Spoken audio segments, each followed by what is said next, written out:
Notice నేను అక్కడికి వెళ్ళమని చెప్పి నాకు అవసరం లేదు. నువ్వు నోటీస్ నేను ఎక్కడికి వెళ్తాను నీకెందుకు? నేను ఎక్కడికి వెళ్తాను మీకెందుకు? నేను ఎక్కడికి వెళ్తాను మీకెందుకు? నోటీస్ నువ్వు నోటీసు చట్టాన్ని మీరు గౌరవించండి.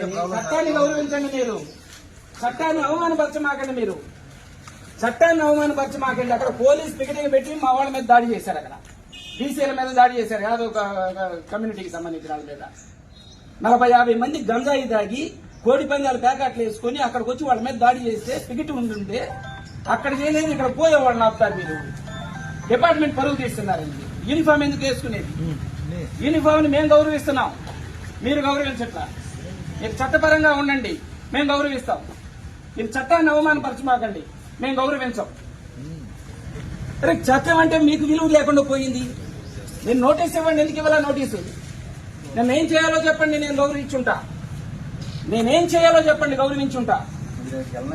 నేను ఎక్కడికి వెళ్తాను మీకెందుకు చెప్తాను? నేను నోటీసు ఎక్కడికి వెళ్ళకూడదు. నువ్వు నోటీసు వెళ్ళకూడదు. ఎక్కడికి వెళ్ళకూడదు నోటీస్ ఇవ్వండి. కాగితం పరంగా చట్టపరంగా మీరు ఉండండి. అవసరం లేదా? మీరు ఇవ్వాల్సిన అవసరం లేదా? అదే చెప్పండి.